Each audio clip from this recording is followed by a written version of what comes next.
Deuxième étape pour donc l'analyse de ces données sur le baccalauréat et plus précisément sur la session 2023. On a un tableau qui est un peu plus fourni que celui qu'on avait dans la première étape, à savoir que cette fois on a le détail par type de baccalauréat, les données du bac général, du bac professionnel et du bac technologique.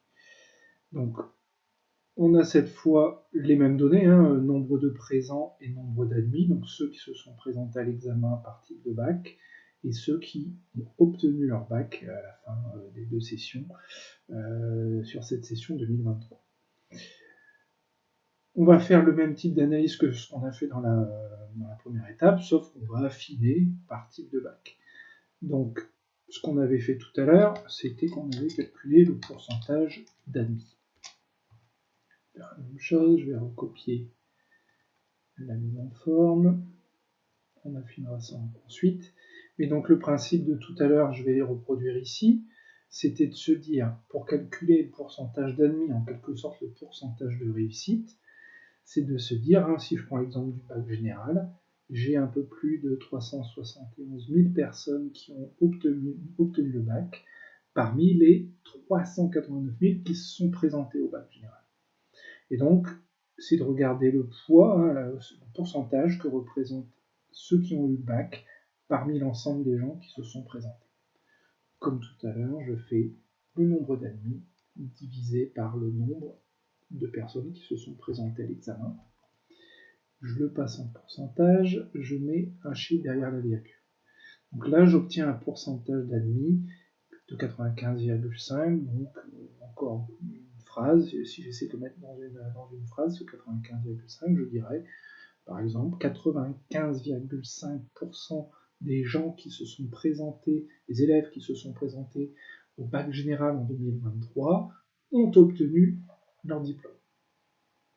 Et donc, on va faire la même chose, on va calculer la même chose pour le bac général, ce qu'on a fait pour le bac général, on va le calculer pour le bac professionnel et le bac technologique.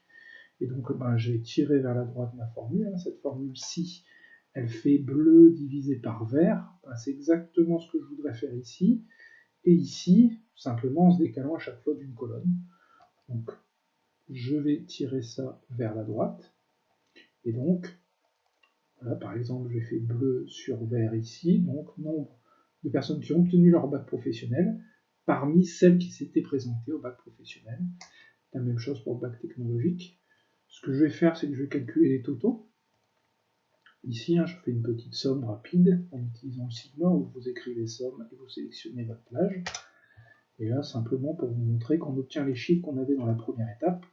Et donc, logiquement, on doit obtenir, si vous vous souvenez, le même pourcentage d'admis qu'on avait obtenu dans la première étape sur le total de tous les bacs, général, professionnel plus technologique. Et sauf qu'ici, on a quelque chose de plus affiné, et on voit en analyse rapide que la réussite au bac général est bien plus importante que la réussite au bac technologique, qui est en position intermédiaire, et aussi qu'au bac professionnel, qui est dans la position où le taux d'admis, le pourcentage d'admis, le taux de réussite est le plus faible. Donc voilà, ça permet de savoir qu'on a une réussite globale de 90,7% qui va être quand même assez nettement différente selon le type de bac. Et puis, dernière chose que je veux montrer ici dans cette étape, c'est de se dire, ok, on a calculé ce pourcentage d'admis, donc on a un peu raisonné en colonne. Mais ce que je peux vous montrer aussi, c'est de dire, mais parmi les gens qui se sont présentés au bac, les 743 000, je sais maintenant que parmi ces 743 000, j'en avais 389 000 qui étaient présents pour le bac général, 204 000 pour le bac professionnel et 149 000 pour le bac technologique. Et donc, une information supplémentaire qu'on peut obtenir, c'est de se dire quel est le poids, quel est le pourcentage des présents au bac général parmi le total des présents. Donc, si je calcule ici, je vais faire bac général divisé par total des présents.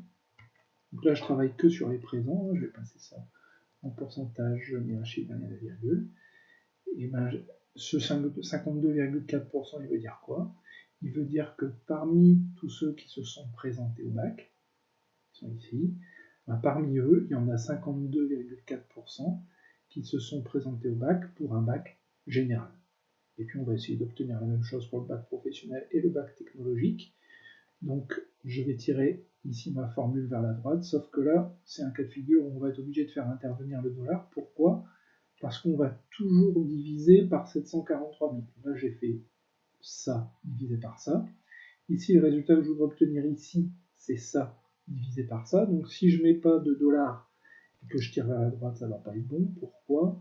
Parce qu'il va me faire bleu ici, ça s'est décalé de 1 d'ici à ici, c'est bon pour moi, sauf que le vert s'est décalé également, et je ne veux pas ça, bien sûr. Donc, qu'est-ce qu'il y a à faire?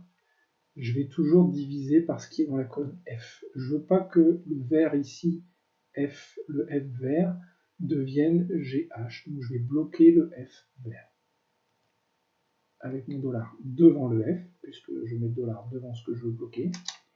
J'ai mon 52,4%, je tire vers la droite, j'ai bien mon total à 100%, et donc je peux dire que parmi tous ceux qui se sont présentés au baccalauréat, j'avais à peu près 52% des élèves qui étaient là pour un bac général, 27% pour un bac professionnel et 20% pour un bac technologique.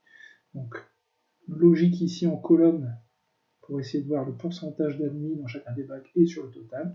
Ici, plus un raisonnement en ligne, sur la ligne des présents, où j'essaye de voir le pourcentage représenté par chacun des types de bacs.